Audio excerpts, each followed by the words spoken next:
strength of your outstanding grind, what y'all doing in the community as well, and you know they officially in the building. Hip hop press conference, man. Second Just one? explain. Second one, yes. I was in the first one, yes. I mean, what we decided today is Twist your mic around a little bit.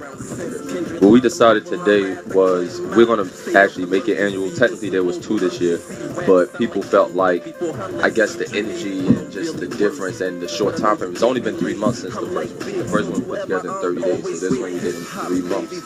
And people felt it was like last year, so we still want to have something twice a year. We also want to co-sponsor and kind of tag the brand on to things we feel is hip hop. And I think this is about taking an innovative approach to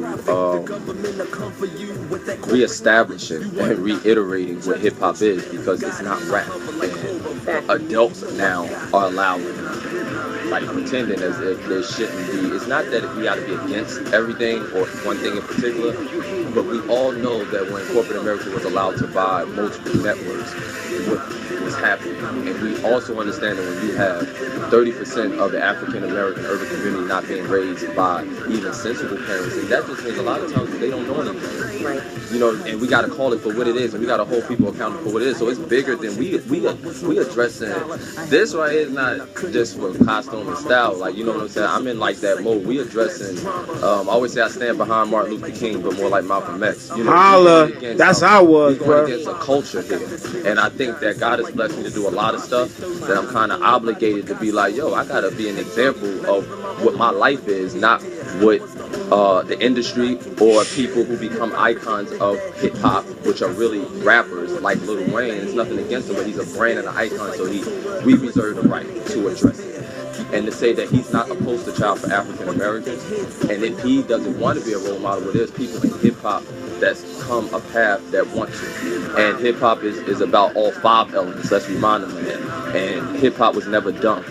And everybody, you know, you don't have to go to college to be smart, but there were people in hip hop like Rod Digger and like Dude and others who did go to college. There's people like Raz Barack and others who's a part of a hip hop movement, Lauryn Hill and others. We so it's the adults, man. We 5 generations. There's 50-something-year-olds who rock out the Biggie. You know what I'm saying? His lifestyle had principles in it that was about life, period. So whether you was a corporate guy, you understood what it was like to want to kick in the door and wave in the 4-4. Whether it was about politics, or whether it was about going through something with your baby mother, or whether it was about any kind of situation, it was lyricism. And so I think that the issue with the trap before was about, it's so blatant now. Like, it's no artistic approach to it. It's no creativity to it. And we just got too much of it. And the kids are being raised by hip-hop. We got to face that. They're being raised by the culture. So, yes, you know, we ain't trying to push nobody out, but we saying, you know, everybody, all the veterans getting a turn again. Jersey has sat on the bench for a long time. And, too long, bro. We got a whole bunch of talent, and every long. time we do something, it's always big, it's always major. So we got like a conglomerate of people who not just do the behind the scenes stuff. You know, you got people who want to know what it's like to be a concierge and VIP.